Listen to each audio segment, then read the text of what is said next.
Oh, good afternoon, or good morning, or evening, wherever you may be. It's me, Jeff, Godless Scummer, back with Noodle. Asterix is back after a hiatus of a couple of weeks. You were a little bit poorly and kind of needed a break, I think. Yeah, So guilty as charged. Sorry, um, folks. so Um, yeah, understandable. We all need a break now and again as well, and sometimes look, real life gets in the way. We get ill, whatever. So good to be back, but I gotta just say with this one up front, trigger warning straight away because yeah, you're gonna we get a hissy fit on the first page. yes, Um, yeah. So I see we've got Ring in the chat and we've got Dave's here as well. Hi there. Um, so but before we jump into the book, we've got a couple of things we want to address quickly, and we feel they need to be talked about. This is the first ones from me, and I'll try and start this off a bit more positive. I want to say a big thank you to everyone who participated in Manda, Pale Blue Mama, formerly Mama Atheist, in her fundraiser yesterday. I spent a couple of hours hosting a stream on that. It was a really great. It was really great. Everybody in the community came together, rallied around like we do when one of our own is needing some help.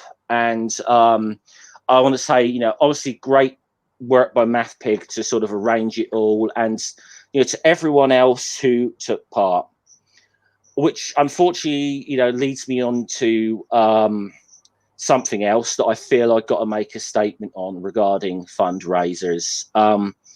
I elected not to bring this up yesterday because I did not want this to be a stain on what we were doing for Manda.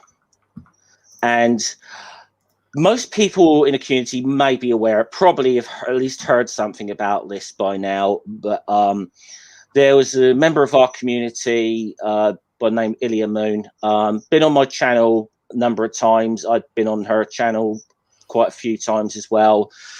Considered this person a friend, and there was a fundraiser that she started for herself last year, without getting into details, but it was for medical issues.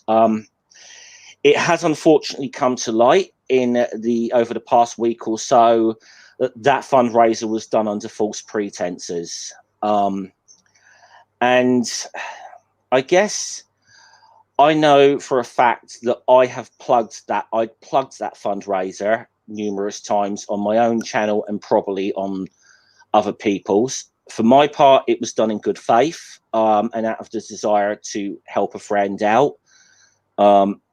It was, I don't, people don't know, I did donate to it myself as well. So, but I do want to apologize for unwittingly helping with that. And because if anybody had donated to that on my recommendation, or I want to apologize for that, and to any creators whose channel I may have mentioned this on.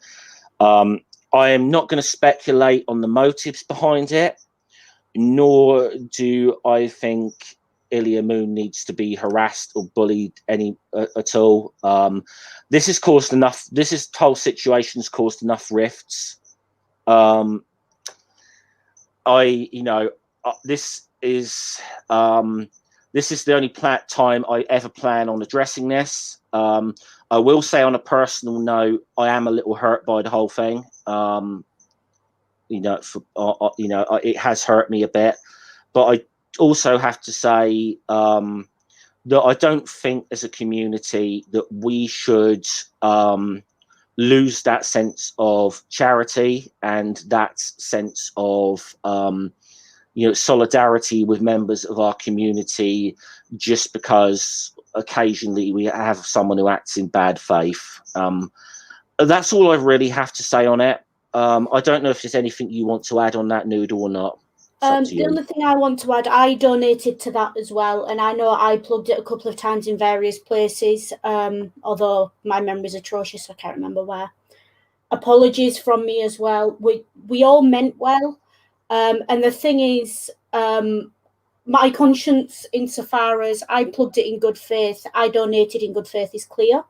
I apologise for anyone who thought we were, so people to listen to about things like this and actually, followed us into that or anything.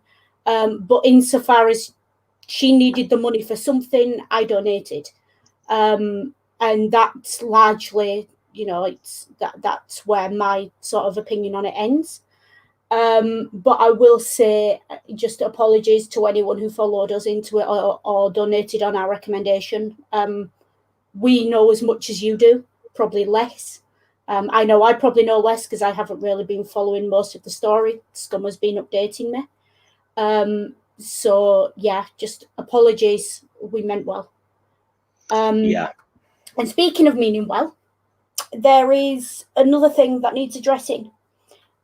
This set of streams is largely based around classics, the ancient history stuff, which you all know I have a certificate in.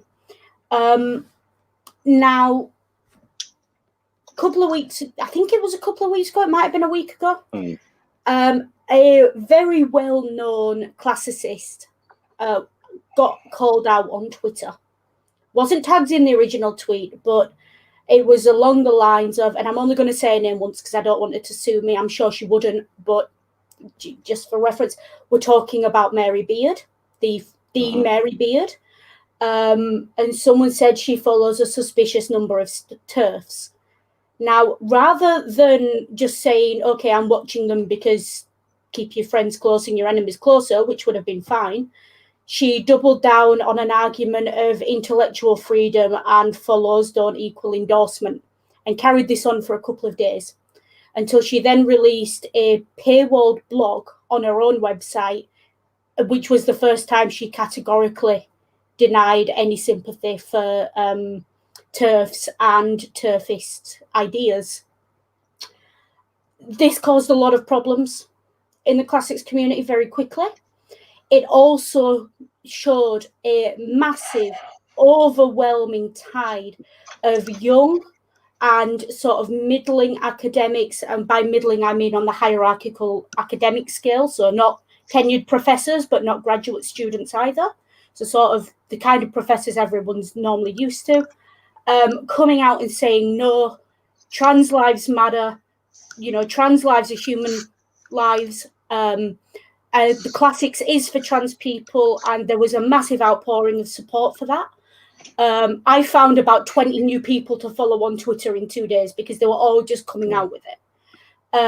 And it was really positive. It's a shame it happened on the back of something quite negative, but it was a really positive thing that even sort of academics who maybe work part-time in the system or whose jobs rely on publishing and things like that were putting their careers on the line.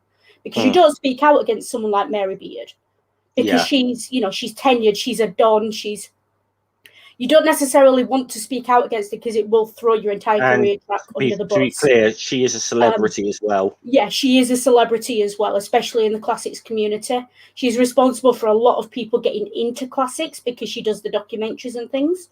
And I know we've mentioned her multiple times as an excellent historian on this channel. But she has her faults, and she quite clearly had... there were some quite problematic things she said during this kerfuffle that were, I'm going to be charitable and say that they were probably born of an ignorance, a combination of her generation, her lack of interaction with the trans community, and, her rather privileged position of not really having to question things like that in her life.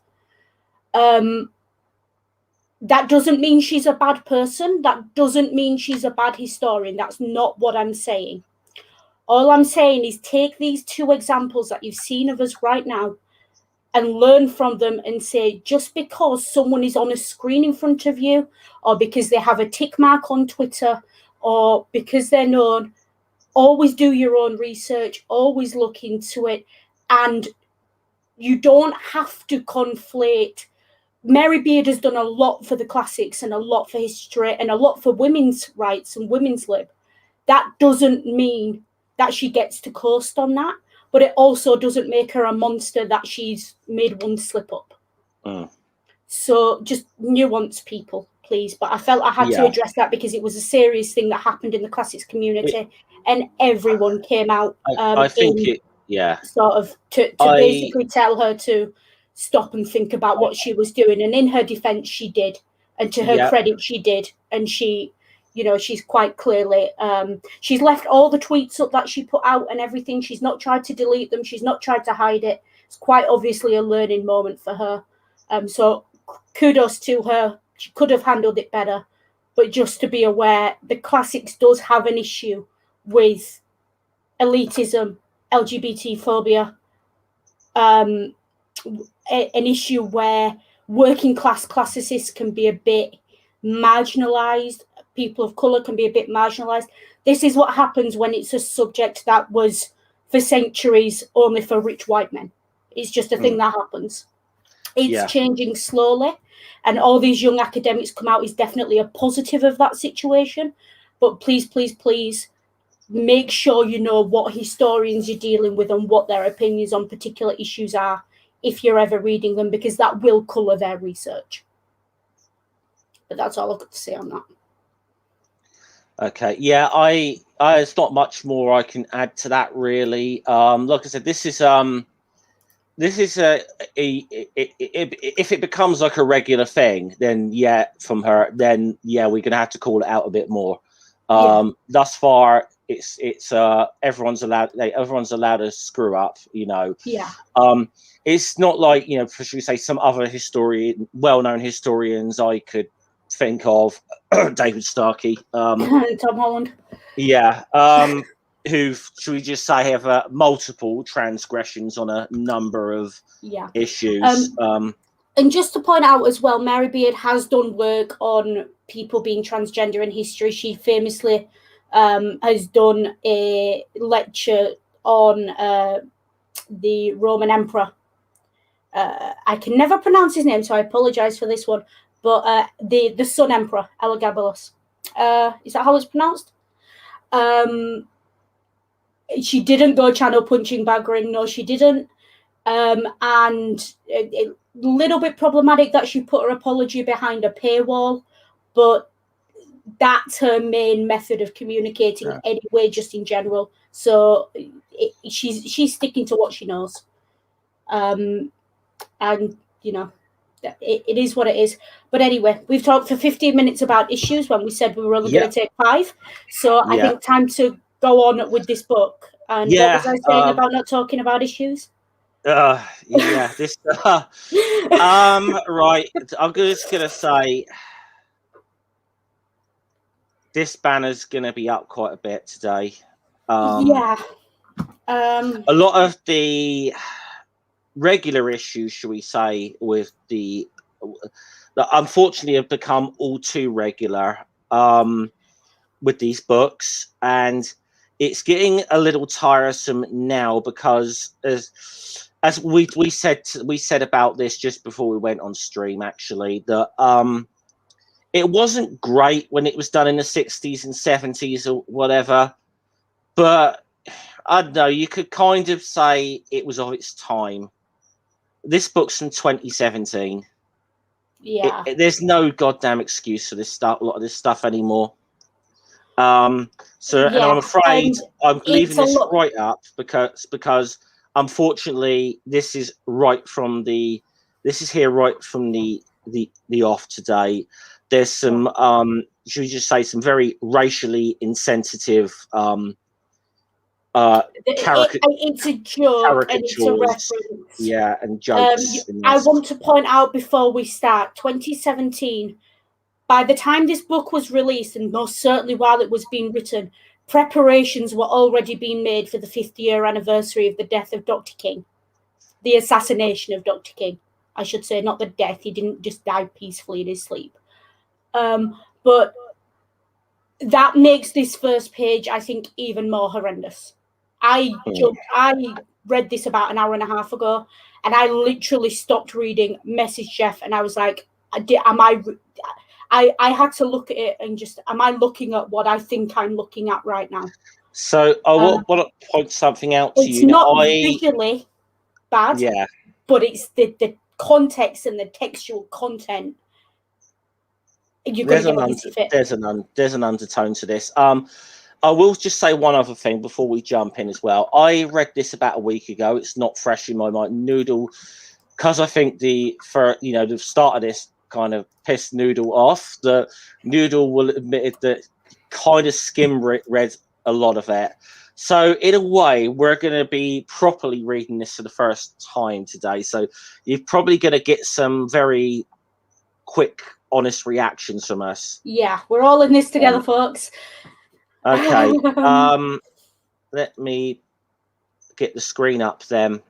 Right. So, first of all, apologies for it being slightly blurred with the zoom. I don't know about you, Scummer, but I looked for about 4 different versions and I couldn't get one that wasn't just I got this on Kindle, which is about the best thing I could probably have here. Now, let's start from the top and then we'll get down to that. Because so we've got they're talking about the Roman roads, and this whole thing is based around Roman roads. You know, how they're a symbol of Roman civilization, colonization. But that's the least of this book's problems. But yeah, the Romans, the roads were a method of colonizing, no more no less. Don't let anyone tell you otherwise. The Romans didn't build roads to go out and explore and bring gifts. So they're supposedly wonderful, reliable, straight. And to be honest, some of the Roman built roads are still better than some of the modern ones in Italy. Oh yeah. I will say that. I will give the Romans their credit, but they're still a bit bumpy and a bit, they're 2,000 years old. Yeah. And so we immediately see someone on a chariot getting caught up in a pothole. Yeah, and losing a wheel. And losing a wheel. And we get the breakdown repair chariot. Yeah. And so it's what can I say? So, such a hurry to get to Rome, rush, and they don't see the potholes. Here's where we get to it, and potholes precisely. I have a dream. Yeah. I have issues with these 3 panels. Do you want to remove the trigger warning so we can see it in full? Okay, I will do. I have issues with this, of a white man using that phrase for something so minimal as roads to an audience of white people in the Senate. Yeah. I have serious issues with this because it's not funny. No. And that speech marked a turning point in the civil rights movement, and some things are sacred, and I don't care whether you're religious or not, and that's one of them. And this just shows an utterly deplorable lack of respect for Black history. And in 2017, this is not acceptable. Yeah. And I want to actually point out that this character making this speech is modeled on Silvio Berlusconi. Yeah, I'm glad you brought that bit up. Now, you want to talk about as fucking 2 opposites of political figures as you can possibly get between Dr. Martin Luther King and Silvio Berlusconi, one of the most corrupt politicians in the history of Western politics, at least over the last 20 years or so. In Berlusconi, the one who got done for sleeping with the 16-year-old. Yeah. Prostitute. He's a former Italian prime minister for people who don't know. Former owner of AC Milan Football Club. Yeah, if any politician owns a football club, they're corrupt. Just take it as given. Cough the Russians in Chelsea. So yeah, but this is just, and I also don't like this bottom panel. I appreciate that the people in the back are in shadow, but the way they're drawn almost looks like they're supposed to have darker skin than the people in the front row, so that it's insinuating that the Senate would have been segregated and would have been borderline apartheid, and it's just not, and it's the whole thing's just these three panels, if you want to talk about insidious racist microaggressions, anyone who's ever written an essay on that topic, please Now I know some people may be looking at this and thinking we're kind of overreacting to this or whatever. Let's just say we've been doing streams about these books for a year now. This is no longer acceptable. We're kind of getting to a point where, let's just say we're going to get into a point where Charity's wearing a little thin right now. Yeah. To put it mildly. I am not in the mood with these books anymore. It's been through 3 iterations of writers at this point. 3 main eras of writing. It's had multiple illustrators. It's come through one of the most turbulent centuries for race relations ever. Maybe the most turbulent century for race relations ever. I mean, to then think that something like this is acceptable in 2017. I mean, I'm in the White House at this point. Yeah, I mean, the thing is, to me, is I'm almost of the opinion that these books are gotten worse over time with this stuff, not better. I think I'm starting to feel okay. I will say we could justify it, or no, we could explain it, but not justify it. Now there's no explanation either. Okay, I don't necessarily think, okay, there's never been anything quite as bad on the racism thing as the Great Crossing since, but you're kind of getting the feeling that this is I mean, you'd think that it would be just toned back a little bit.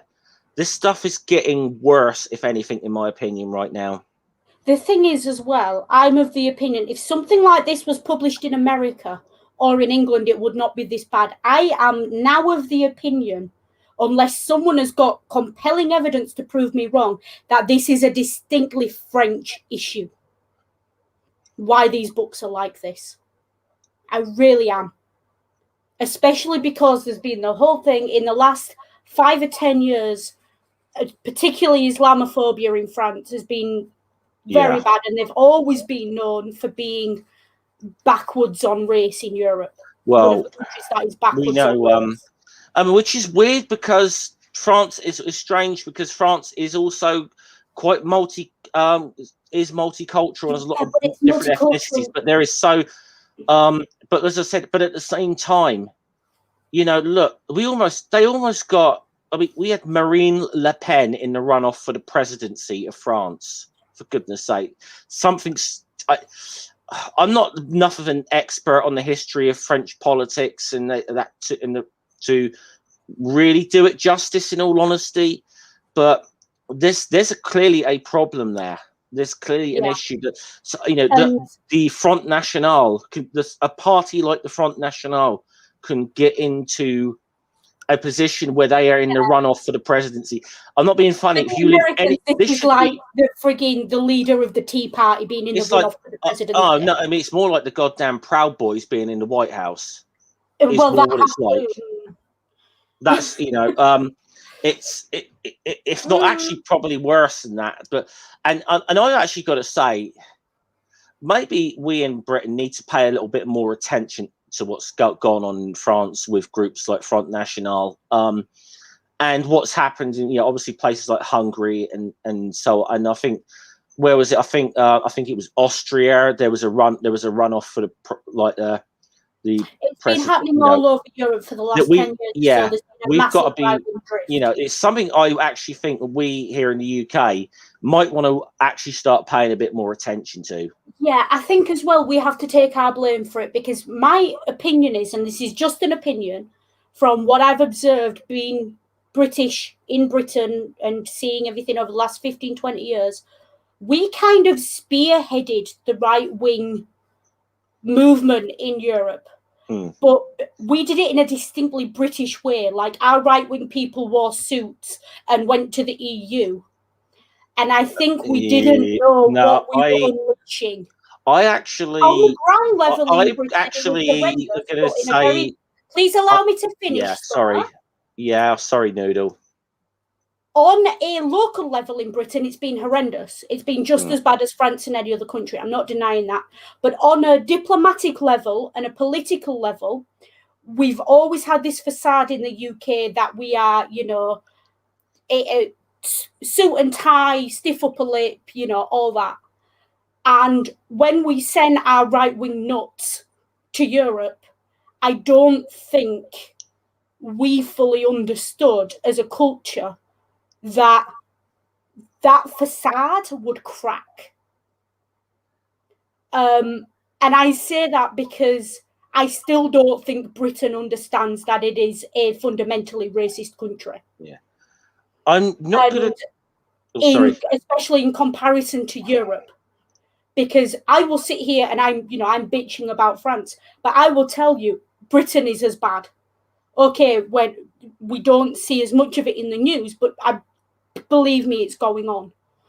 And I think it sounds almost like I'm looking down on high on France being British. I'm not. What I'm saying is they're all as bad as each other.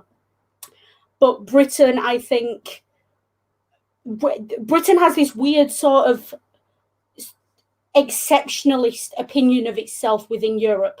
It's very, where do you think the Americans got it from? And I think that, combined with a lot of the racial inequalities and a lot of the issues with refugees coming into Europe and other things, which, for my money, they are more than welcome. Come in, welcome. I've got a sofa bed. Do you need it? But kind of that's my opinion on it. But there's been a reaction, and that reaction has coincided with an economic crisis that has just been a perfect catalyst for. I mean, don't get me wrong, there was racism before 2008. I'm not saying there wasn't, but it has ramped up since the economic crash. And a lot of it is because, as usual, politicians find a scapegoat, and the scapegoat this time was Muslims, was refugees. In Britain was Polish people. And that's been going on since the late 90s at least. And that's as far back as I remember. And I know my dad's Polish, came over in the 60s, and he's never... Guy speaks with a Yorkshire accent, but anyone finds out he's Polish and they change towards him. And that's the thing that happens in this country. So I am not saying France is on its own in this, but just be aware that a lot of things that you see on the news and a lot of propaganda you hear from countries, they are not half as open and accepting as they would like you to think. Right. Sorry, I didn't mean to interrupt you. I just was I thought you'd finished and I was like, okay. The only thing I may have a slight disagreement with there, and it's just I do know a little bit about the history of the far right in Britain and Europe. The only thing I might sort of just add to it, and I wouldn't say you were wrong, but you, I need to add something for a historical context. A lot of the far right in Britain based themselves on Front National in France. That approach that's known as Eurofascism was very much pioneered by Front. Yes, but I'm not just talking about Eurofascism, but yeah, I get what you're saying. I mean, I'm not talking about how we sent UKIP to the EU and we had the BNP at home. Yeah, and the BNP. Yeah, the BNP were very much Front National was their model. Yeah, but what I'm getting at is, yeah, we send our Farages in suits to the EU, and our skinheads were still smashing up cities in England. yeah, and we seem to think that we could have both without creating the situation we're in. And quite clearly we couldn't. Yeah. So that's what I was getting at. Yeah. I mean, to our credit, we do have quite a good tradition on our left of being able to oppose like the far right, to our credit. But it's unfortunately a lot of the time though, we're always on the reactive end. We have to shield against the far right. We haven't had the sword or the hammer to break it though, unfortunately, is the problem. I would probably not entirely agree with that, coming at it from the point of view of a person of colour and a child of an immigrant. Yeah. But the left is very good at the news stories. The left is not necessarily very good at the day-to-day stuff. Yeah. Yeah, I'm just obviously talking historically with things like the Anti-Nazi League, UAF, Hope Not Hate. There's been some good models that haven't necessarily been adopted in other parts of Europe, but that's one of the few things we've done well. But unfortunately, a lot of the time, again, we are always on the reactive side of it though, and not on the proactive defeating the ideology. Which is what we really need to do. I am an ardent leftist. Yeah. So it breaks my heart to say this, but the problem is that most white leftists forget that racism is a thing until it hits the news cycle. Yeah. Yeah. And then they want credit for fighting back against it. That's what the entire problem is. And unfortunately we're still in a position where most leftists are at the top of the leadership in most leftist groups are white, and they just don't know that this is a thing that's still going on. But we have taken a massive detour. We have taken a massive detour. I think it needed to be said, because this has been building up for 30 odd episodes at this point. Yeah. But yeah, this is this panel now. All that aside, I want to talk about these panels because these are actually very good for a historical lesson. These are actually very good drawings of what an oration would have looked like. There were set movements that you would use when you were orating. This talking with their hands, definitely a thing. You're talking one guy in the middle of a massive stadium, he's got to move. There would be, you step this way as you say that. If you watch what's the film with the Mark Antony speech, the Shakespeare, Antony and Cleopatra? Yeah.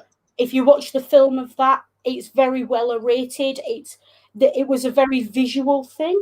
If you watch Rome, the TV show, you'll see the guy who played Vernon Dursley in the Harry Potter movies, Richard Griffiths, as the herald stood there, and he does all this and all that. That was a thing, and there are set rules for how you speak in oratory, and this is very well drawn for a comic book to illustrate that. Yeah. Just from a point of view. So actually, we should probably mention as well what's actually going on in the plot here now. That he's getting some grief about the state of the roads. He is supposed to be in charge of this, or someone, or this guy here. He's not accepting these allegations. He basically comes up with this idea as a diversion tactic. He says, "I'd like this opportunity. We're going to have a one-off cross-country chariot race across the Italian peninsula, which will be open to the peoples of the known world, and it will be, this will basically a chance to show off the roads." Oops, I accidentally skipped a page. And yes, trigger warnings will be cut up. The trigger warning thing. Damn it. I hate this. I hate this. One of the things with the Kindle annoys me at times. So it's so. See, the only problem is he says now I have to organise a roast and networks. The roads networks a nightmare. So he knows it's okay. Trigger warnings here straight away. I'm going to try and go down over that panel a little bit. Unfortunately, I'm going to say there's going to be stuff I have to show in a bit because there's something I've got to say something on. And I'm sure Noodle's going to say something as well. But don't worry, you're not done with your race theory lesson today yet. Yeah. Strap up, make sure your popcorn's full. Yeah. So here we go. Race between Romans, Italics, and Barbarians. And it's a wacky races setup. Yeah. Is what it is. And, it's about unity and it's fun. It's a good idea. I like it as a plot. I love this as a plot. I think it's fantastic. There's a reason it's worse. There's a reason we have the wacky races. What was the other one? Was it Bullet where they went across America? Oh, Cannonball Run. Cannonball Run, that's the one. It's a thing. It's a road movie. And it's a race, and that's always good. So yeah, I like this as a plot. So Julius Caesar's got to hear this. He likes the idea, but he does point out. He says, "Of course, I'm a great sportsman and love this. But a Roman has to win this. Yeah, very much. Rome's prestige and honor is at stake here. Rome. So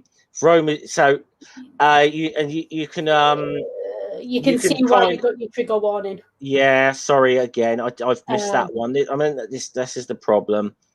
This is really right. I'm going to skip the page. I just need a goddamn. Basically, Caesar does his usual. He makes a threat, a thematic threat that's very this. Yeah. Just good comment. Good comment. Excellent comment. Brilliant. Yeah. The makes a thematic threat along the lines of Romans will win, or you'll be fed to the lions, or you'll be, building roads out in the sticks somewhere, or something along those lines. I mean, generally with Caesar in these books, it's the lions are generally the. That's his go-to normally, isn't it? Yeah, I think this time he threatened the guy that he'd be leveling roads out in the sticks somewhere. Yeah. But we have what appears to be an international market going on. With Asterix and Obelix here. The itinerant marketplace for artifacts of excellence. Honestly, to me, looking at the images of it, I'm just thinking of Christmas markets, German Christmas markets. Yeah. Which is, nice. And poor old Geriatrix has cracked a tooth. Yeah, he's cracked a tooth now. I'm trying to remember who this woman is. Talking to Obelix. She appears to be some kind of soothsayer. Yeah, looks like a fortune teller or something. Palm reader, yeah. And she says something about him. I see a fine winged chariot. People are carrying you, cheering you. So that's kind of predicting the future. Obelix, so Asterix hurries him up. We got to get Geriatrix to the dentist here. Now this is funny. I will admit that one down there. The dentist, poor Geriatrix going to this dentist. That I will admit that is funny. Is it for an extraction or a trim? I love it. I think that's fantastic. That's just That's what I mean. I mean, there's some good stuff in these, but as much as we've ragged on the negative. I will point out as well, the Sybil promising Obelix a win doesn't mean anything. Anyone who knows anything about ancient Roman and Greek prophecies, they're always a double-edged sword. Always. Yeah. But it's a fun little joke and I like it. So Asterix is, it's the barber surgeon nod ring. You're Yeah. absolutely right. And I like this one. The end of traditional menhirs. There's this one guy here holding up menhirs made from Gemmerin Vesuvian pumice. Pumice stone, which I is like that. very lightweight, and it's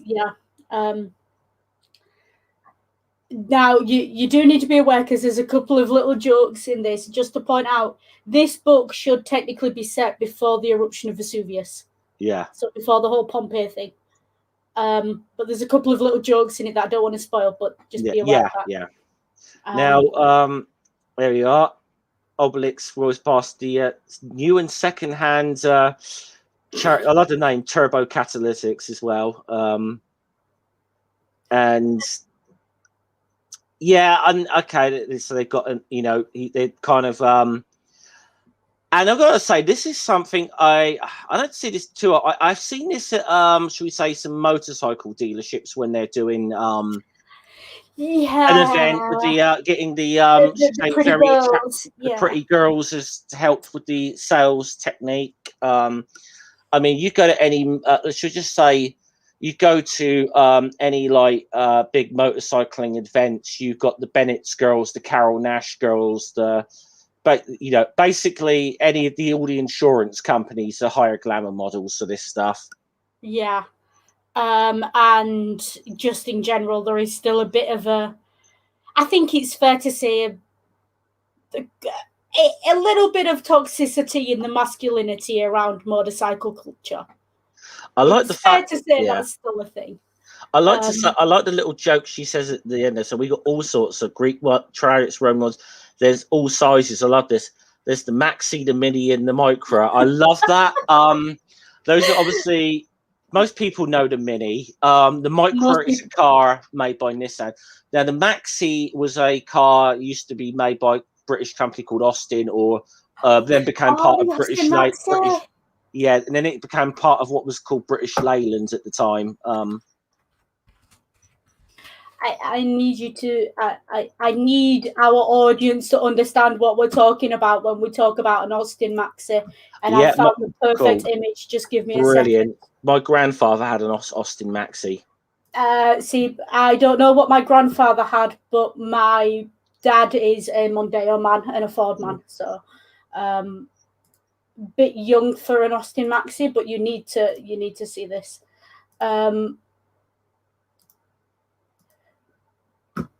This is what we're talking about. Yeah. Bit of a... Which does not put British engineering in the greatest light in hindsight. No, it doesn't.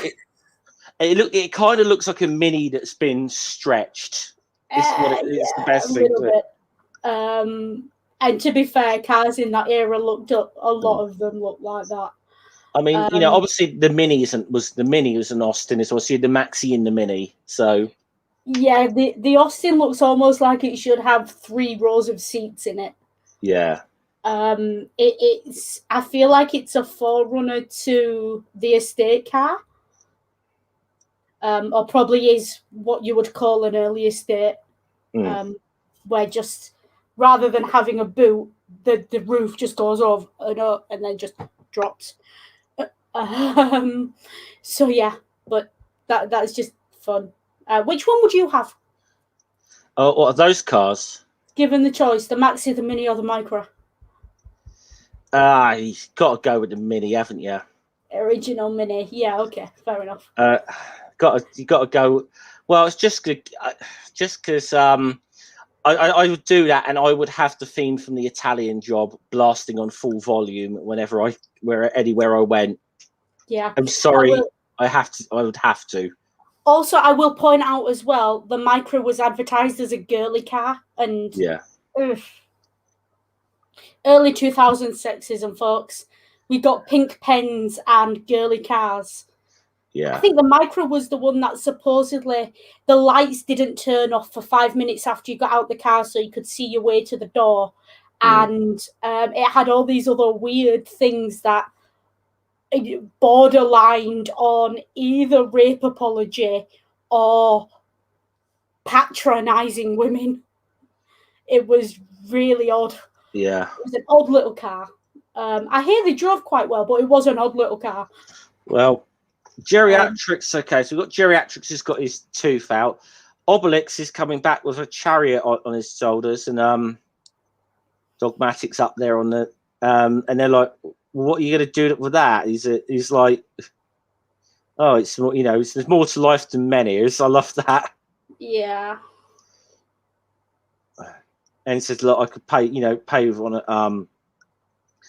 pay it on credit, 10 installments of 8 menhirs. That's a fantastic joke. Yeah. Oh, darn. Folks, don't get caught in car freaking finance. Yeah. So as we're getting to we'll hear about the details of the Great Trans-Italic race. Mm. So we got the map of Italy here. Some of these places you probably will know the names of already. Parma's still Parma now. Am I the only one who thinks that this is a reference to the thing at Monza? Yeah, Monza is mentioned in it. Monza is kind of mentioned. I mean, Monza obviously is Monza's a very famous motor racing town. I mean, the I think it was called the Monza 500 or the something? It was like a 500-mile race through Italy. There's it may have been the Monza 500. I know there was always a very famous race in Sicily called the Targa Florio for like that was a. But the Italians like Monza, fast cars. Yeah, Monza is still a regular stop on the Formula One circuit. Usually, that's where the Italian Grand Prix is held. Absolutely, one of the best races of the season. Yeah, it's up there with Monaco. And they also have. I presume they still do it at Imola. She's called the San Marino Grand Prix, even though it is not in San Marino. It's actually in Italy. It's not actually in San Marino. I found it on Google what I was talking about. I was talking about the 500 Miglia di Monza. Yeah. Which was held in 1957 and 58, an exhibition event that basically was set up for the same reason and similarly as the Indianapolis 500. Yeah. Where basically you drove through. Yeah, I think it's a reference to that. That would be my best guess. Yeah, that would probably be the reference here. There's a few. You're going to see a few motor racing and references in this. Yeah. As well as some other sports, but we'll get to that. Believe me, we'll get to that. And that's if that sounds ominous, yes, it is. Yes. Just people don't know. Yeah. Chariot. So they're back at the village, and he's looking at this chariot race, and like vital statistics tell me you can't just become like a charioteer overnight, Obelix. But he's essentially what he's done is bought a Ferrari when he needed a white van. Yeah, is what he's done, and I like the fact that Obelix, you mustn't forget if it tells, because you mustn't believe all the predictions. Remember your horoscope, which is a callback to the book The Missing Scroll, which I think was the last book we covered. Yeah, I will say as well that word he uses, origa. Yeah, it has a particular history. It is very specifically a word the Romans used to talk about what were essentially slave taxi drivers, slave chauffeurs. Yeah. So obviously not something he'd want to be, but I can see why they use the term, because they're going for, a nod to the history. But yeah, just a little aside. I suppose a little side note, and if you could speak to this. I mean, chariot racing was a big deal in Rome, right? You know, people often think like the gladiatorial games and so on, but I think chariot the races chariot race, that was the real sport of the people. Oh yeah, You know? it was the difference between sort of polo and football in the UK, or in America, it's the difference between like I don't even know golf. Let's say golf and baseball. Yeah, golf and baseball. That's a fair analogy. Yeah, or golf and the Super Bowl. Yeah. To the point, you know, for a while there were risks, there were riots and all kinds of things around the chariot races. They became political for a while. There's all kinds of stuff going on. So you definitely worth reading about. So was it? Could we say that? Could we say that Romans invented hooligans? I don't know because because the Spartans existed before the Romans. Yeah. But yeah, as Ringers put it, Empire stopped chariot racing. Basically, chariot racing, as the Romans knew it, is probably most similar to NASCAR in modern day, and that's for reach, scope, target audience, actual technical, you know, what happens in the race, because it's an oval, and you know, it was very much and I know NASCAR has its issues, but it was very much the sport of the people. So yeah. But what Obelix has done with this chariot, which I like the joke on it, Asterix said he'd bought a sports chariot, which is the equivalent of sort of a plumber buying a Ferrari as his work vehicle, which I just amuses me. So he said the rate. So they have a little dispute over who should go, and then GetFX points out, it says the rules actually say it's for teams of two. So yeah, obvious who's going on this, isn't it? Yeah, it's going to be Asterix and Obelix as always. Because of course it is. And so they steal the horses from the Romans, which are just amused. Yeah.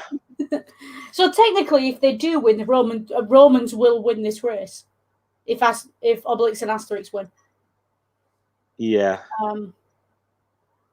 I do love as well how Geriatrics has got trying to get it there. And I love yeah. Yeah.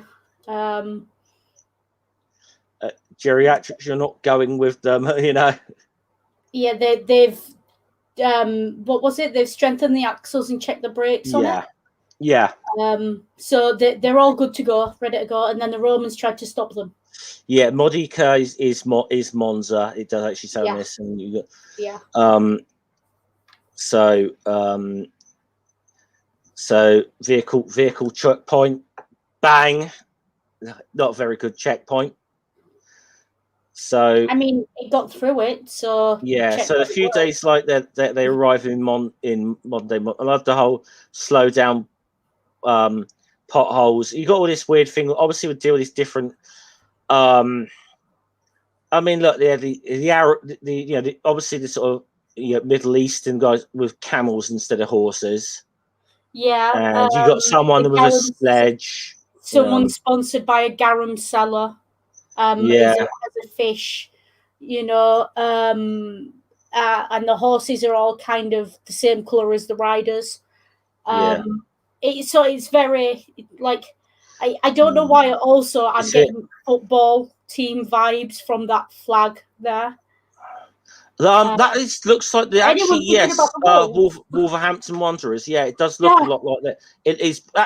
The colours are right as well. It's not just the logo. It's actually that's the Wolverhampton Wanderers. A lot like Wolverhampton Wanderers crest. That does.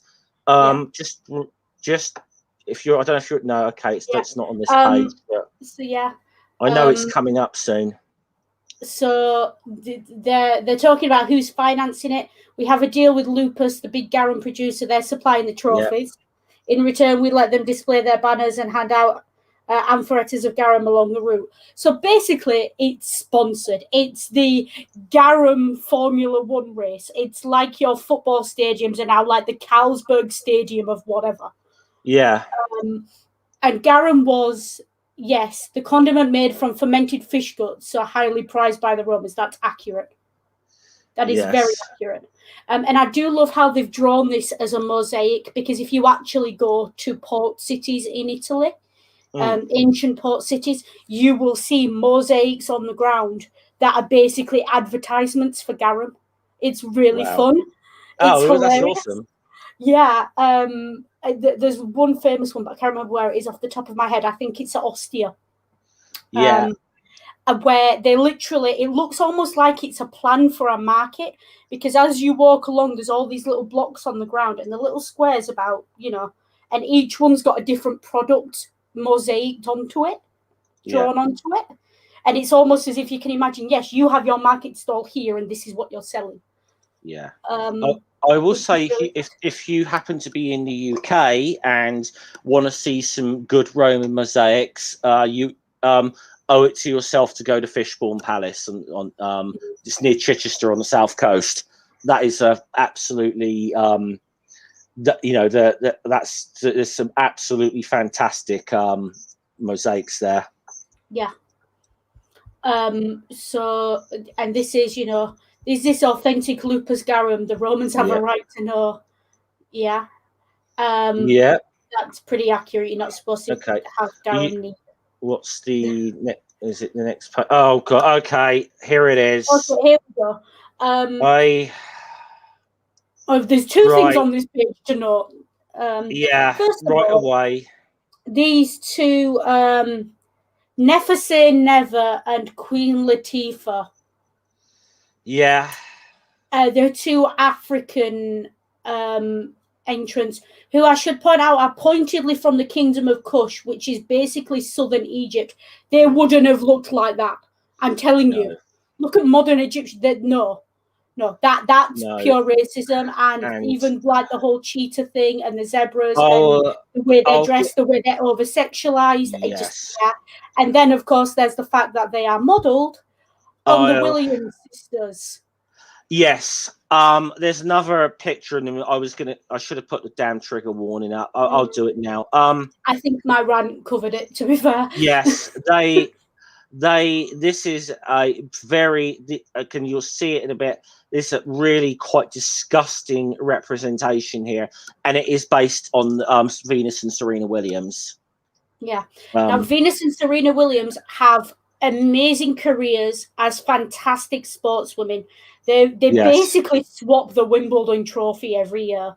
Yeah, they are amazing sportswomen, but they have faced so much racism in their careers. Yeah. You would not believe what they've faced, especially in tennis, because tennis is a very, very white sport in the UK. It's not just racism. Even sometimes it's just been comments on their look and the way they're built. They're built because they're quite. They are quite muscular women. But some of the just disgusting remarks you hear about that alone. Some of them very, so far as I know, and this is only so far as I know, they are both cisgender women. Yes. However, some of the comments they've been subjected to are transphobic. Yes. And I think that will give you a good idea of the kind of things that get called and the things that are said about them. There was one thing when the Olympian was being tested for, and I can't remember their pronouns, so I'm going to say they, a few years ago, and it hit the news, and there was all that kerfuffle about are they male or female, and it just turned out that yes, they're female biologically, but they're just built bigger because they're African and they're a sports person. Serena and Venus have had very similar. I don't think they've ever been subjected to official testing and things, but there's always that undercurrent in sort of the viewership. Yeah. Also, right. And I'll say it now. I am damn sure I'm damn sure because that just about every goddamn athlete has been tested for blooming steroids or growth hormones and or whatever.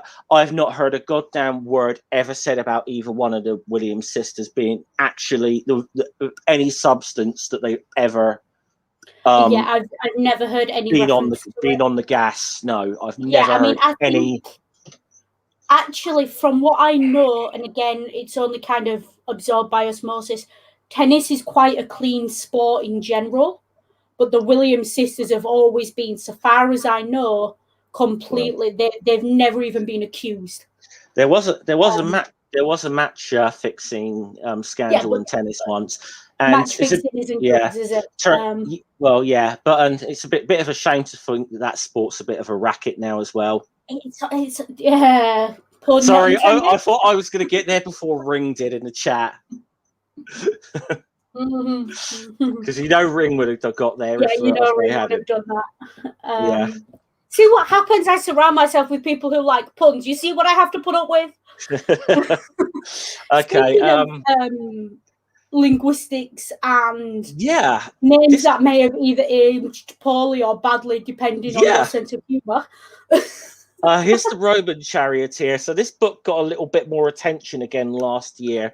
The Charioteer in this is called Coronavirus. Look, coronavirus is a generic term. Yes. Okay, so there were coronaviruses before COVID, but they just weren't as big as COVID. Yeah. So it was a word that existed beforehand.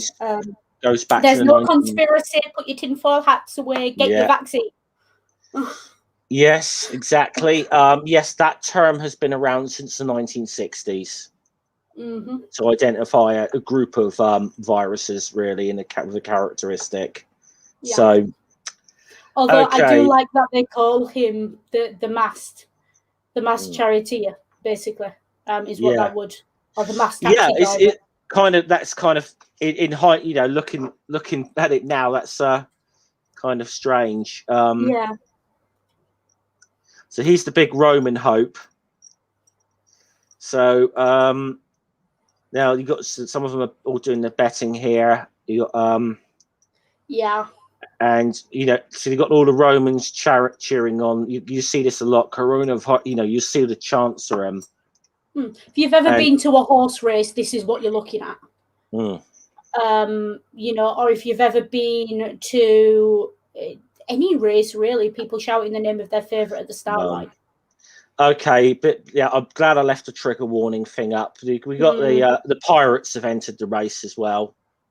Yeah, so that character is there. I mean, we've got the Williams sisters already, and they're all drawn in the same style. And there is one, and there is a bit about those two characters in a bit. I should point out. I know. The pirate character is supposedly. What did we find out? He was supposedly Numidian. Yeah. These characters are supposedly Egyptian, and they're drawn exactly the same. This is what I mean by racism. Yeah. Africa is not the size. It's not small. Africa is huge, and there is massive variation in genetics, breeding, which I don't like using that term in a racial context, but you know what I mean. People don't all look the same if they're African. Oh shit! It's right there on the next page. This is right. Okay, the one in the right-hand corner here. This is the one I saw when I saw this. I lost my fucking shit at this picture. Go for it. That's when you really see the this to me is where you really just see just how racist these depictions are. Now there's also a little if you're going to take the charitable interpretation of this, she's just thinking, she's seen dogmatics. Oh, isn't he a cute little dog? But it is. I will say, as this goes on, it's somewhat implied that she's actually fallen in love with the dog. Which is incredibly problematic, and is also harks back to a history of Black women and and the romantic choices of women of colour. Yeah. And the insinuation that I'm any woman of sorry, colour Noodle. I'm would getting fall the in image love off with the might be screen. subhuman.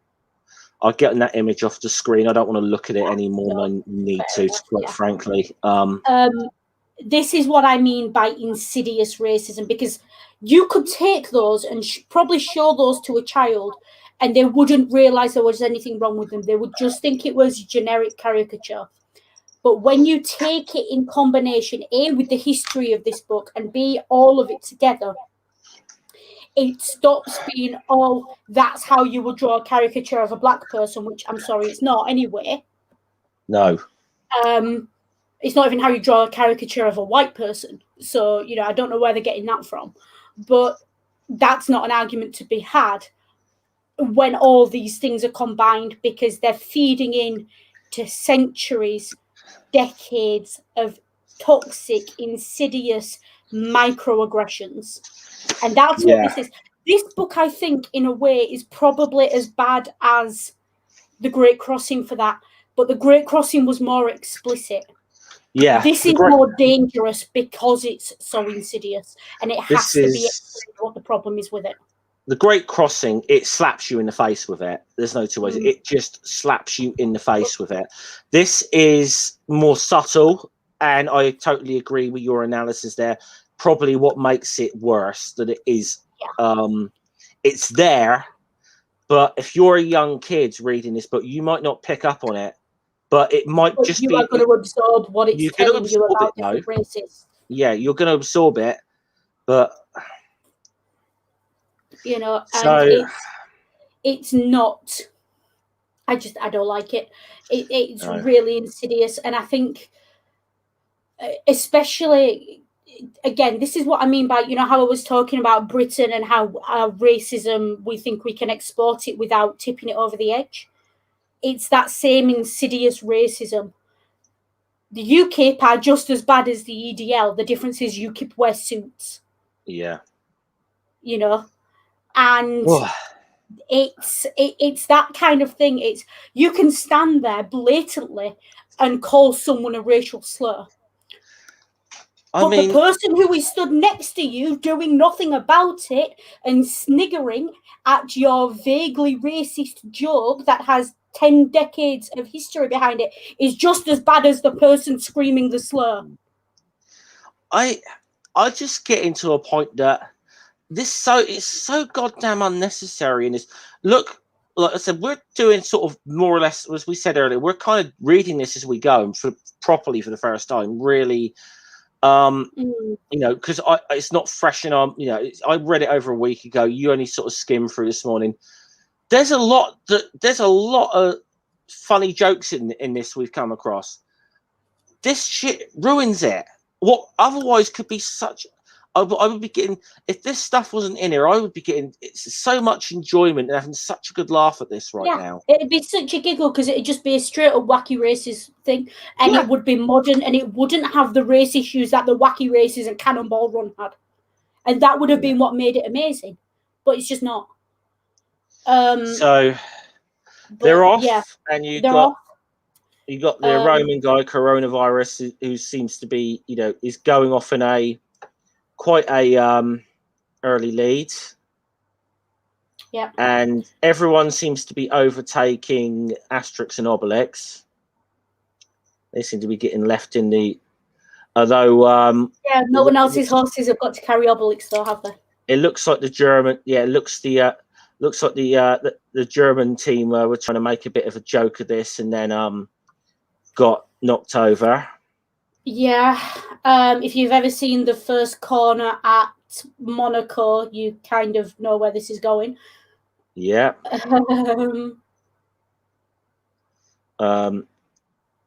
the British, they're supposed to be British, aren't they? Yeah, indeed, it was frightfully beautiful. You know, Obelix, watch out ahead. And you'd think they'd clear the goddamn roads, wouldn't you, for this? Yeah, it's an open road race. That's the point. Yeah. People coming back to Rome, my dear Dolce Vita, it's the same every week. Dolce Vita, it's the same every weekend. Yeah. Do like her name there. That's cute. Oh, and this is when they hit the pothole, and suddenly they realise something. They've lost Dogmatics. And so they pull on the brakes there, and then looks like Obelix and Asterix and Obelix kind of cause a bit of a pile up here. So thankfully, yeah, Dogmatics, he's fallen and he's soon caught up with them. Yeah. And so I think I'll tuck you in my belt from now on. And then you got this obviously supposed to be a Viking coming up there. You fat ghoul coming in there calling the don't call Obelix fat. Do not call Obelix fat. It will not end well for you. And rightly so. Yeah. Although I will say fat is not an insult, it's a description.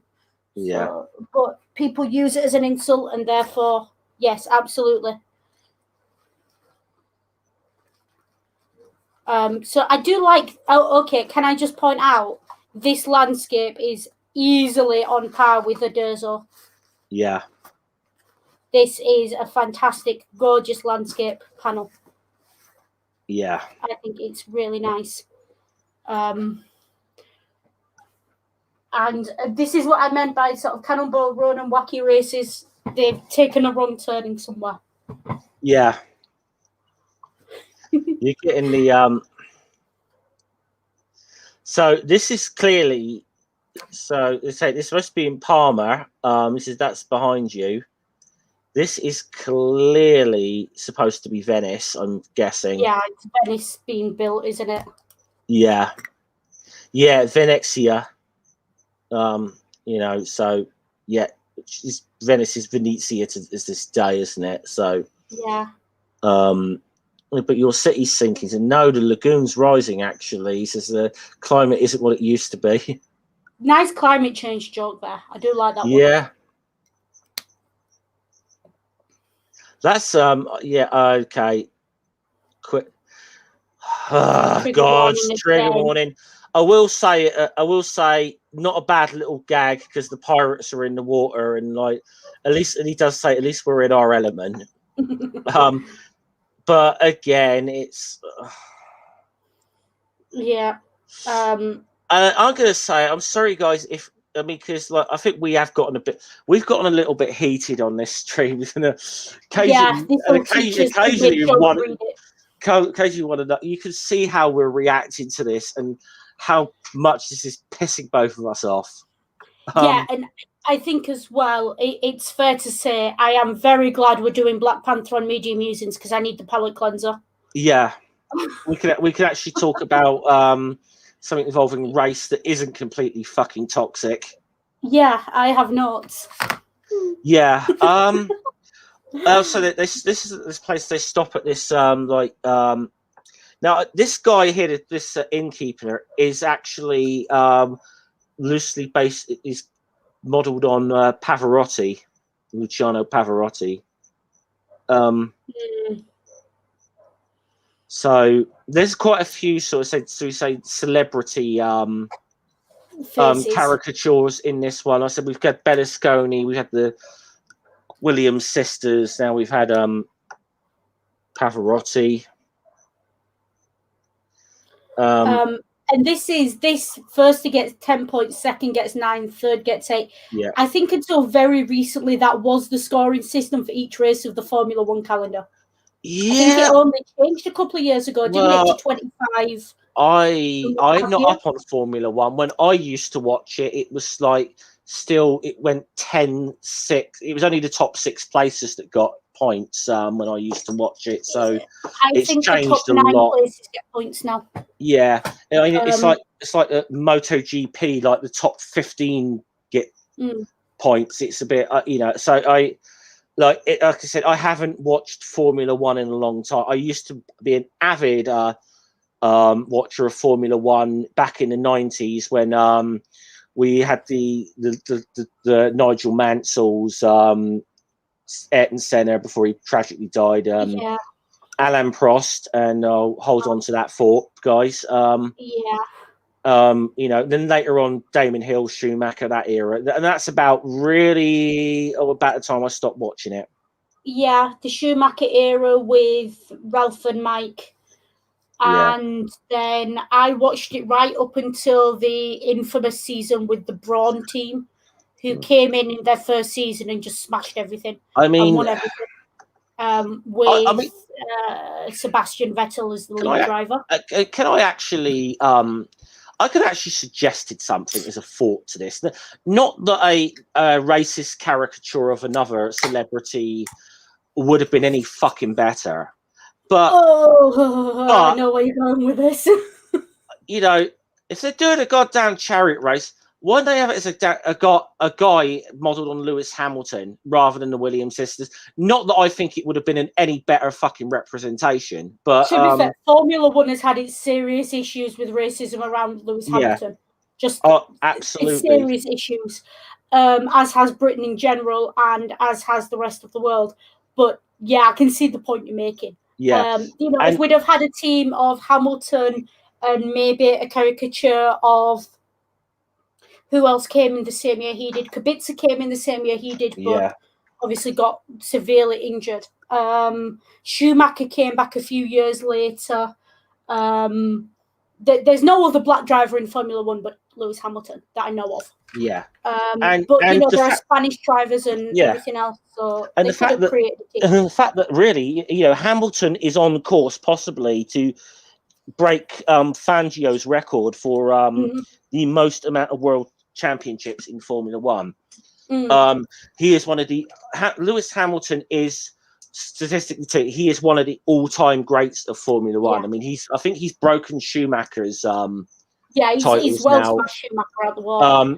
I think it's only Fangio that he's yet to beat, I think. Hamilton. I remember mention of Fangio, so he may have done it. Yeah. He may have done it now, so I know he was the one guy who could do it. Yeah. As of last year, Fangio had done 5 titles over 7 years. Mm-hmm. And I think Hamilton has done. Quick Google for you.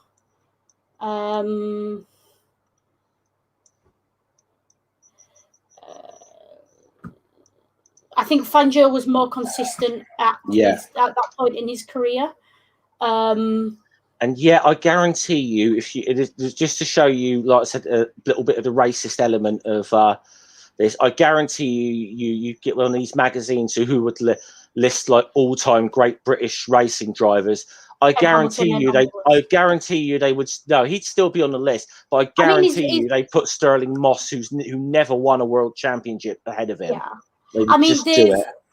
Dave as well. I mean, he's missed out on British Sports Personality of the Year multiple times. Yeah. When he really should have had it. I think he was only recently offered a knighthood. Things are, and it's just that he's okay. When he first joined Formula One, I didn't like him. I was a teenager. I didn't like him. I thought he was an arrogant sod, thinking he could walk into a team next to Fernando Alonso, who was world number 1 at the time, and think he had the right to an equal car and an equal drive. Yeah. But he very quickly showed that his arrogance was not arrogance. He just really did know how good he was. Okay. I'm just for purposes of time, I'm going to try and move along with this because I'm conscious of the fact that I want to get done in time for Rings. But so I'm going to try and move along a little bit. A bit of a fight. They have a bit of a fight in the bar, and then the potion comes out, but then they're going to sleep there, and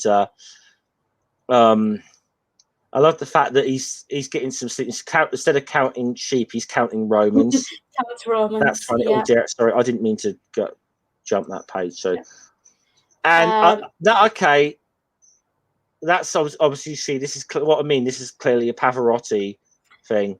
Yeah, this is cute. This is kind of funny. I don't dislike that one, honestly. Yeah, I don't dislike it. I think that's a nice little nod to Pavarotti. I would have liked him singing Nessun Dorma, but you can't have everything. Yeah. I think Nesendorma would have been a better joke because it literally translates of "no one shall sleep." So yeah. um, So coronavirus again takes the takes the lead, and and then I love the name. Now I do like name one of the Brits here, Mad Max. That's quite funny yeah, that's quite funny. because again, yeah, the Chariot has fallen apart. This one, sorry. I also this Hold on, image where of is it? these women here. Yeah, Again, insidiously racist in showing how violently they are whipping the zebras, but also the next one, the incredibly sexualized positions they're taking. That's incredible. That's borderline I'm gonna pornographic. say some of the some of the pictures of the whip.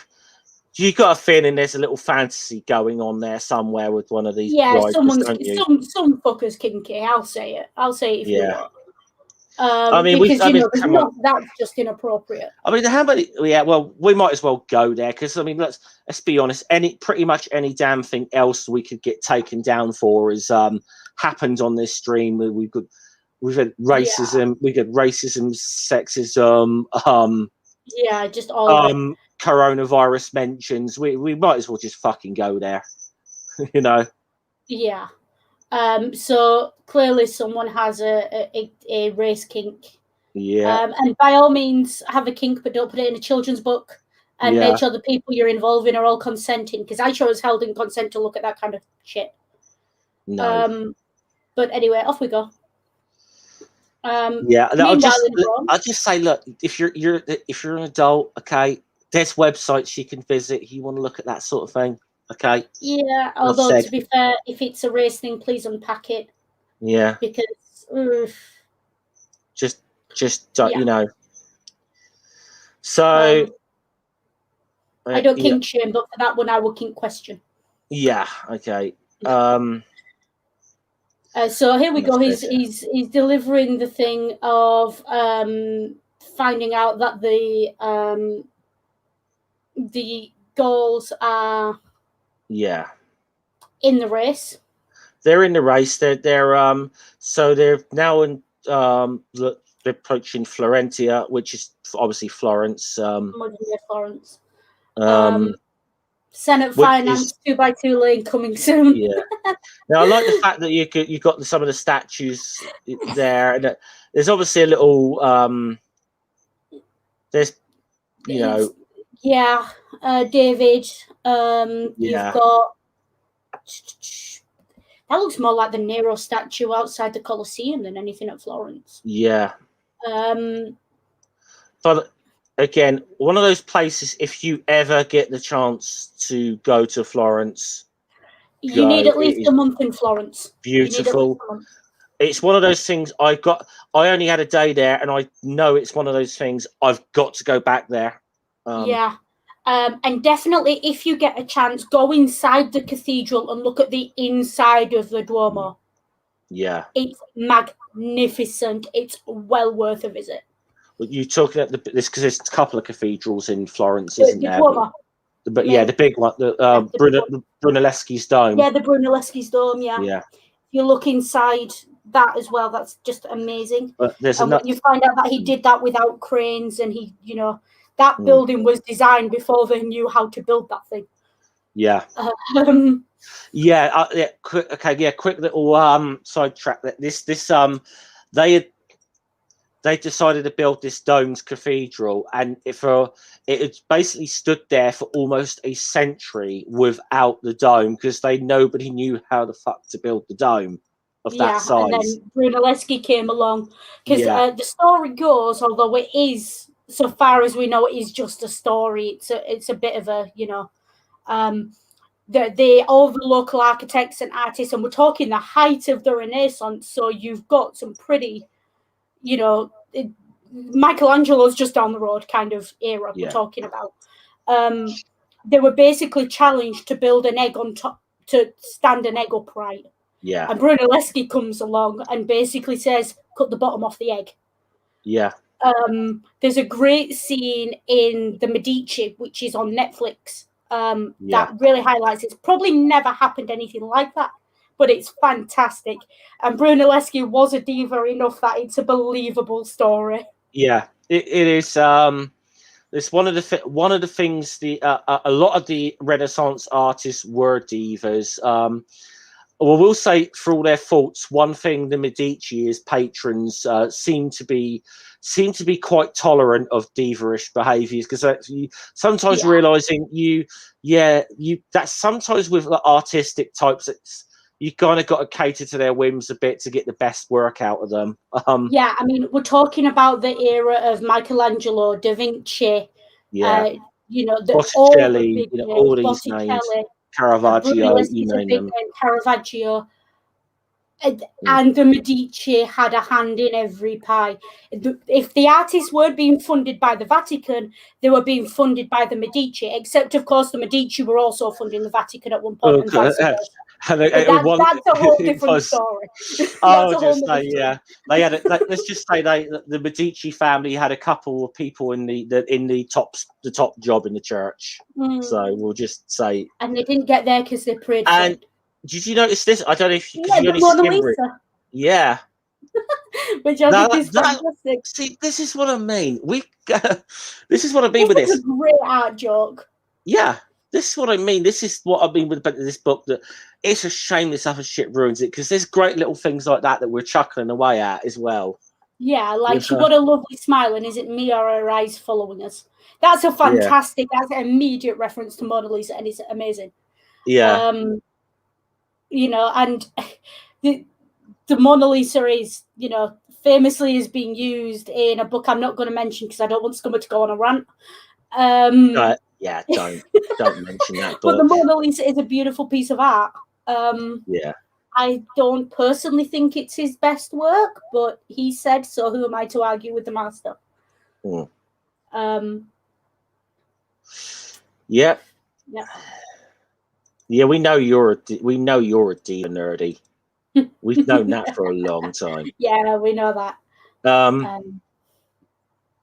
So they're getting a little friendly cheer along here, because these locals said that they're not as big fans of the Romans, so they're cheering on the Gauls. Yeah. And they seem to have hit. Yeah, they've gone off course a little bit, but they're cutting across country here, so they're getting a little bit of red, and you see, like, by 4 the 2 Gauls. So they're back in the race here. Yeah, they've basically cheated, haven't they? Let's be clear. Now, this is, I don't know if I'd quite call it a Durzo level flex, but it's good. It's up there, isn't it? It's good. It's well up there. It's a hell of a flex. And I think this is Luca, isn't it? Modern day Luca? Yeah, I think so. Looks like Luca to me. And you got the, you said with the, as well, famous shell-shaped plaza, piazza rather. I'm just checking if it is Luca.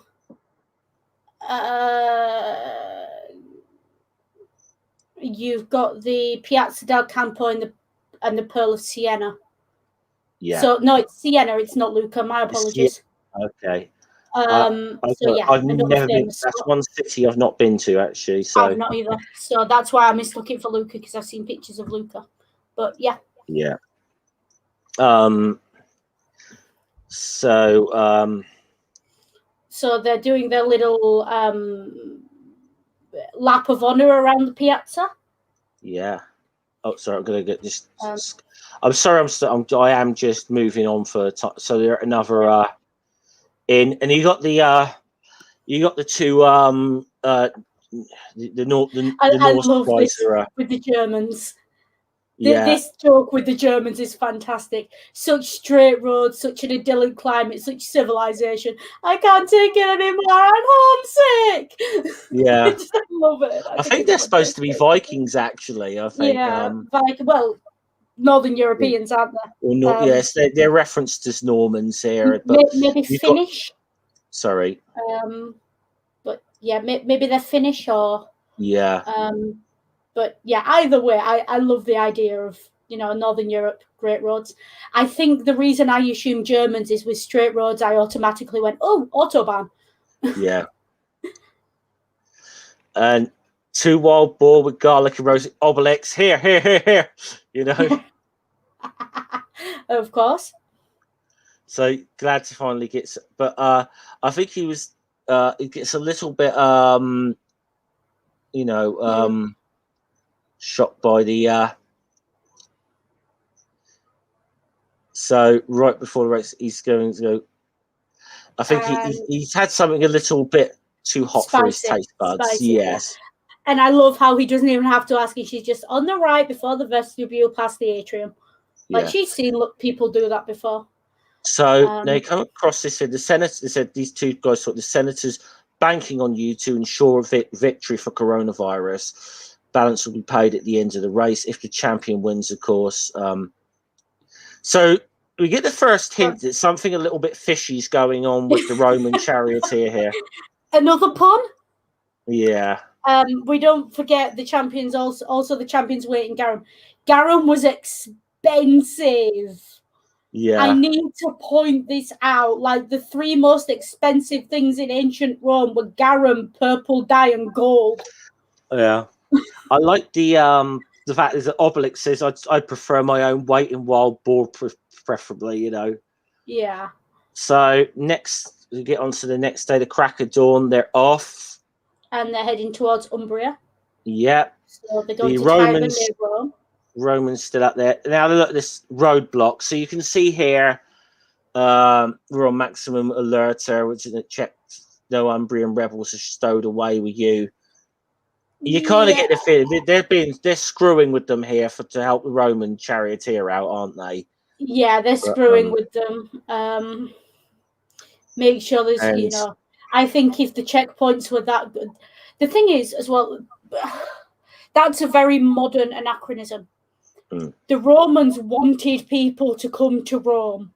The Romans wanted people to join and to even rebels and everything. They had this such staunch belief that if someone who hated Rome saw Rome, they would fall in love with it. This idea that they would be worried about what is quite clearly being hinted at as terrorists here, it's nonsense. The concept of terrorism just wasn't a thing. The idea of someone attacking the city as a lone wolf or something, or stowing away, is nonsense. And illegal immigration was not a thing because there's no. I don't believe there's such a thing as illegal immigration. We're all human beings on the same damn planet. But I'm a radical. What can I say? But that's a major anachronism, and again feeds into this undercurrent of racism we've been talking about. So we get to again. Sorry, this fight. Do you see what I mean about there's a kink going on here? Kinky, yeah. It's kinky. It's kinky as fuck. Yeah. And that could have been done in such an amazing way to really empower the image of Black women. Yeah. And but look at the way they're positioned. It looks like a comic book from, like, how people talk about women being positioned in really odd positions in comic books and shit because it's sexualized. It looks like that. And it's just, it's gross. I skip past that. Oh God, no! It's straight into more of it. And now they're. Now we're getting to a bit. This makes me kind of sick a little bit in this. I mean, it's I don't know. There is a joke there in a little bit of a way that Obelix helps them out, but put the wheel back on their chariot, and Obelix is going all a little bit sweet or whatever, and then she picks up Dogmatics and gives him Dogmatics a kiss, and it's a bit of, and Dogmatics goes chasing, okay, and it's just because of the undertone. We covered it earlier. We covered it earlier, but again, can we just fucking move on? I'm sorry, Noodle. I'm just getting so sick of this now. Yeah, it's just I just want this to be over. And this is the problem with these books. They have become a chore because of the undercurrent of racism when we're doing these streams. So we've got Yeah, so the race moves on. There's another crash. Yeah. And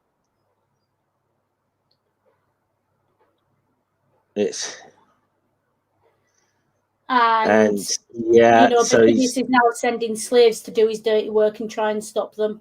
Yeah, so Obelix is those two guys a bit of a hide-in. And because what they've done, they've spilled oil on the road. Yeah, the Romans paid them off. And this version of slavery, again, it's...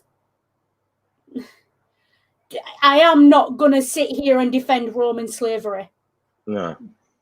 But it didn't look like this. Largely. Now, were there likely to be frigging psychopaths and whack jobs who treated their slaves incredibly badly on a par with what we understand slavery to be in a modern context? Yes. Yeah. Largely, it don't look like this. No. You know, slaves work in the kitchens. They've got access to food. Don't worry about that. You know, it's one of those. It's a kind of... I can see what's happening. They've been given a sob story, but it's a bit... I have concerns. So they're getting near to Rome. So, yeah, so they get there. They're getting near to Rome, and all the civil servants are going home because there's traffic. Yeah. So they've hit Rome at rush hour. Yeah, good joke. That's a good joke. Yeah. Just say traffic in Rome ain't great. Yeah. Not another one on this page. Eyes in the back of your head if you're in Rome and you're walking. Eyes in the back, front, and sides of your head if you're in a vehicle. Okay, so they found the senator's saying place and whatever, and he's having a drink with the coronavirus, and let's just get past that image because I'm getting a little tired of this shit now. I'm going to say with that image, there is an argument that potentially all these slaves we're seeing that are drawn black are Carthaginian descendants or Carthaginian. Yeah. However, it still doesn't excuse the way they're drawn. And the fact that that black characters only seem to appear as the butt of the joke or as slaves in these books is getting ridiculous. It's getting, I mean, the only time that a black character was really given any significant role in this was the Mansions of the God, and he was still a slave. He might have been the leader of the slaves, but it was still. Come on. Yeah. The only one that is not a slave is the pirate character, and he's very much a supporting character to the. And he's a comic relief, and he's quite clearly a bit dim as well. Yeah. And he's played for laughs. So anyway, off we go. They've arrived in Rome, and Asterix is now taking the potion, which means we have a fight on our hands. Yeah, they found out there's been some stuff going on here.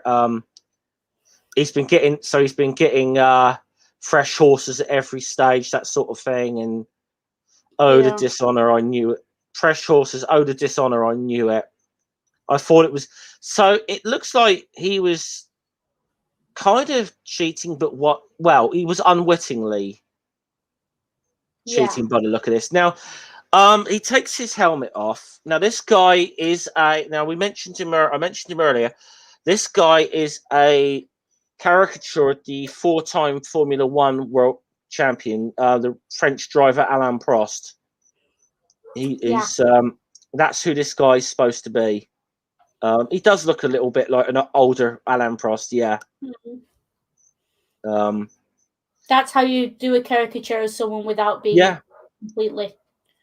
Yeah. That's a fantastic caricature. Yeah.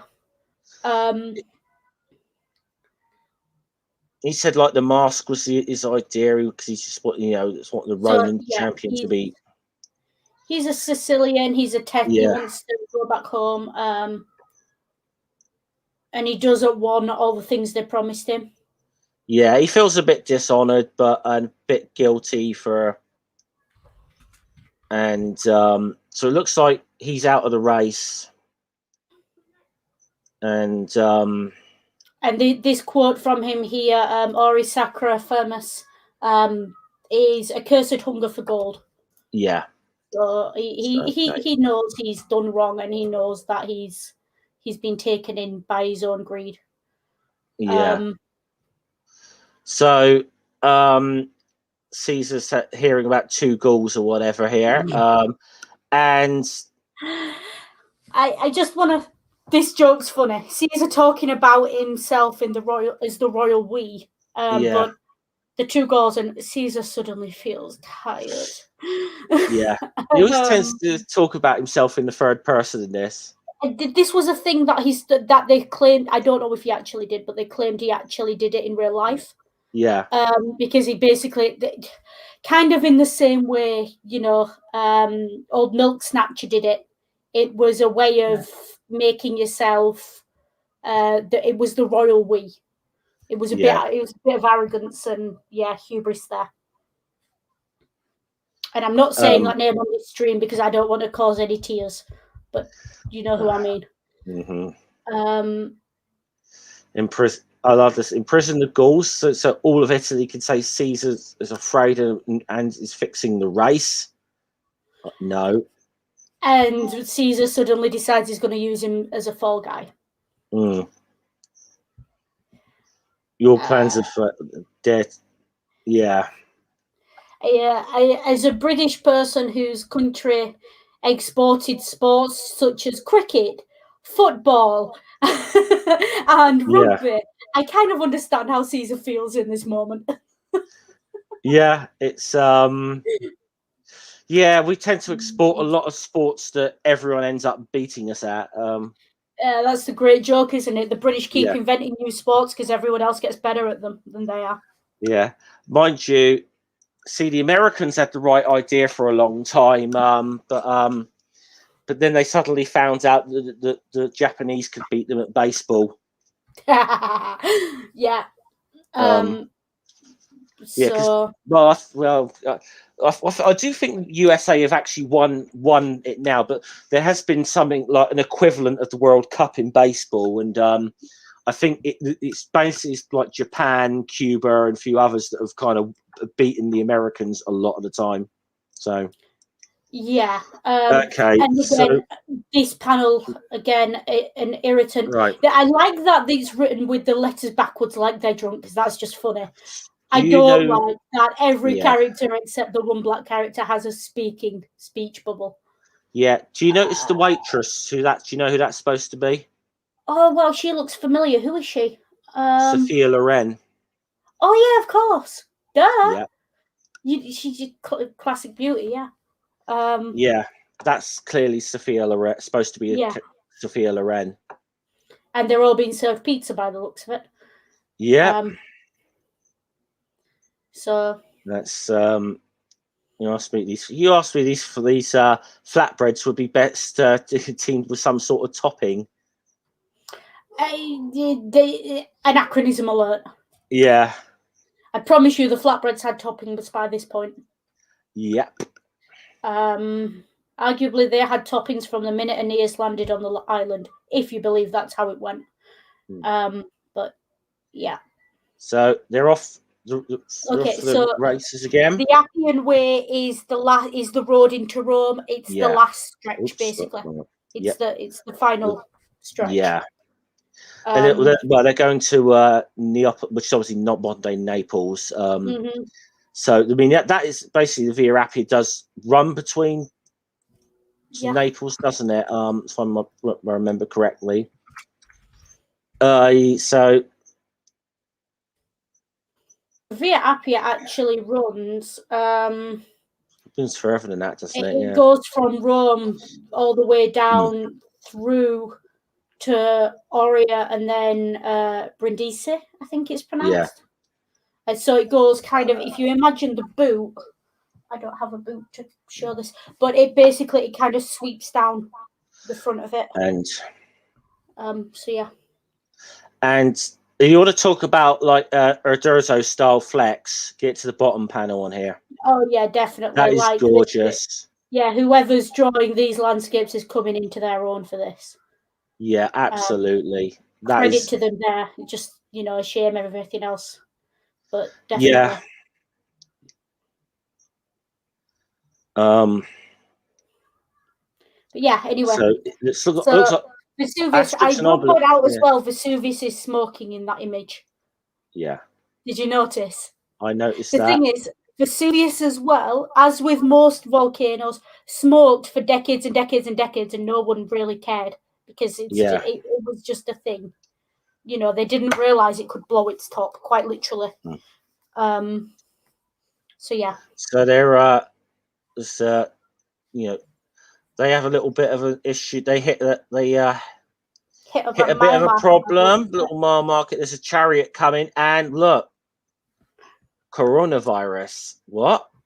He's back. He said, "I thought he'd given up." You know, so I think he wants. So I think he wants to defend his honor. You know, maybe. Yeah, I mean that makes sense. You realise you've had cheating so far, so you take the same team you've got and keep going. And yeah. So what if we mend it with one of these, the flatbreads?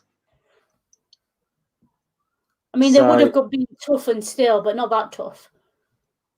So comes Loop. Actually, I think this is supposed to be the caricature of Berlusconi. Thinking about it now, might be looking at him. Yeah, they both kind of looked a bit like him, actually. So maybe thinking about it now, maybe this guy's supposed to be the. I know there is a caricature of Berlusconi, but I think this guy looks a little more like him. Lupus. Lupus is modelled on Berlusconi. Yeah. So okay. No. So apologies for that one earlier. I thought that was the. I mean, it still got that one wrong. He looks like Berlusconi, and the insinuation is there. This one. So I got. I was looking at them. I was like, yeah, that guy looks more like Berlusconi. Giving us a new will. So he sorts them out of a new will. And they're going up there. This comes the Roman champion coronavirus is in the lead.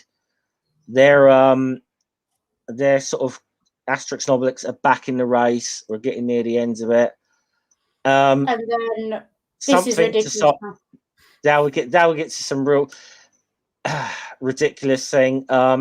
Something shoots out of Vesuvius, which Obelix decides he's going to throw right back in there. And okay, he's blocked the crater. The dogmatics don't fetch.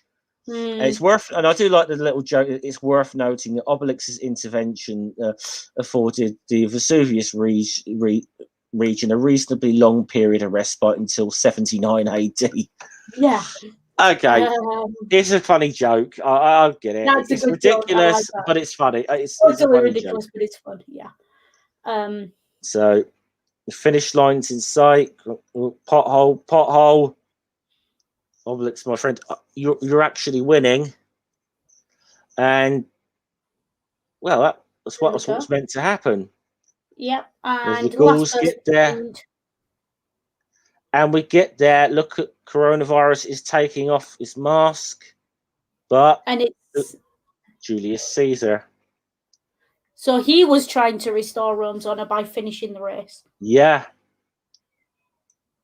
Yeah.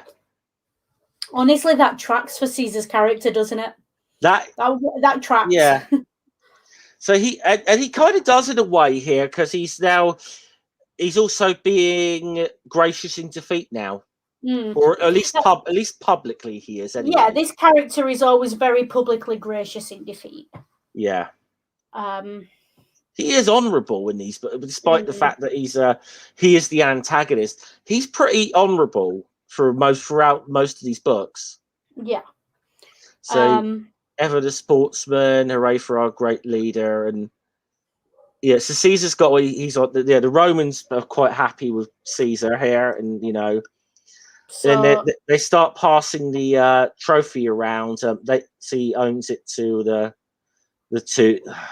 God, I'm gonna get past one thing after another. I want to just get past it. I'm getting tired of it. Around in a show of sportsmanship. I'm getting tired of it. Thankfully, that is it, though. And then heading home, and I do love Obelix has become the face of Garum. Yeah, that's funny. Oops. That's quite funny. And then they bring Garum back to the banquet and enjoy. And that is the end. And that is the end. I'll say it first. Okay. Thank fuck. Yeah, I'm gonna have to say that. It's a shame. It's a shame that there were these problems because this was otherwise a really good book. It would have been a really good book, aside from the glaring issues that we've gone into in real depth. We know that these streams are getting to be a slog because of all of this, but whereas in the earlier ones we could say, okay, this was bad, but it was the 60s, or this was bad, but it was France in the 80s. This is 2017, and I don't care what country you're in, it's not acceptable. Yeah. There's an idea, Rin. Unhygienics starting off the garum business. Yes, good idea. That's yeah, not a bad idea, actually. But yeah, we know these streams are getting to be a slog. We know the race issue keeps coming up and keeps coming up. It wouldn't keep coming up if it wasn't there. So as much as it's not fun to watch or listen to, I'm not going to apologise for calling it out every time. No, well, especially. I mean, we got to a little thing where for a while we were just saying to people, "Hey, go back to Asterix the Gladiator," because that was our sort of stance on it. But again, that back then we were reading books that were being written in the 1960s and the 1970s. Now we're reading books that were written 3-4 years ago. It is getting tiresome. It is, and I think you can see that as well because we've gone from being kind of magnanimous about it, able to put it in its historical context without justifying it or hand-waving it too much, to this is fuckery. And I apologise for swearing on your channel, Scummer, but yeah, that's where we've got to. Yeah, please don't. It's fucking rude.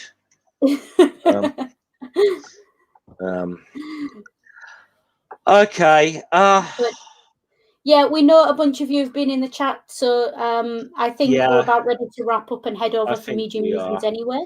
Yeah, I think we're gonna need a little. So yeah, there we go. One ring. Now, hopefully, we're gonna have a little bit more. We're going to be, because it's Marvel month or MCU month to be more specific on Ring's channel. We are doing Black Panther, so hopefully we can talk about a little bit more positive representation for people of color on the whole. Yeah, I have nothing but love for that movie. Yeah. And I know a lot of sort of the background of the film and stuff because I watch the extras and things as well. And if you want a palate cleanser, or better still, you want to see a discussion on how comic book writers do race relations and race representation properly, go get a drink. Join us on Medium Musings in 5 minutes. Yeah, cool. Anything to quickly plug before you go? Or yes, Anthony Keane is running another thing. So do you remember he was doing the classics in cinema? Yeah. He's now doing the classics and sci-fi. Cool.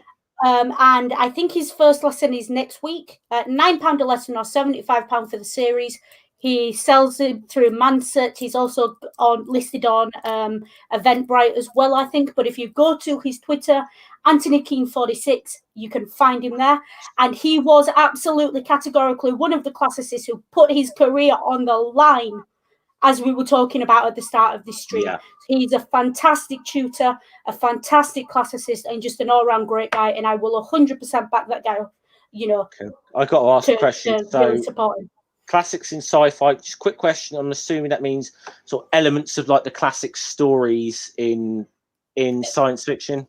I don't know. I haven't taken the course. You'll have to ask Tony. Take the course and find out. I only want to know because I came across this the other day. I came across something that I was just nostalgic about from my childhood. Ulysses 31. I'd be very surprised if that's not there somewhere. Because that is. Don't anyone doesn't know, that is basically a children's sci-fi retelling of Homer's Odyssey. Yeah, I'd be very surprised. Few details change because it's a children's, but I got to say there was a in the video I watched, and you will love the little gag this guy said. He says you owe it to yourself. He says to read the Iliad and read the Odyssey. And someone says something. He said, I don't want to read that. He says, dude, they're poems. How long can they be? Oh. That was hilarious. I thought that was hilarious. That's a great little joke to end it on, I think. I think that's a good one to end it on. Yeah. So otherwise, I haven't got nothing really planned until next week. Really, on my well, actually, we'll be over on Noodle's channel, won't we? Yeah. And it'll be the last one. Yeah, we're and like I said, we're probably at a stage now where, hey, it's been good. We've enjoyed this for the most part, but the last few weeks it's been getting a little bit tedious now because of the content, and I think you can tell by the way we're reacting to this stuff. But let's go and have a palate cleanser over on Rings in a few minutes. So see you guys later. Yeah. Salute. Take care.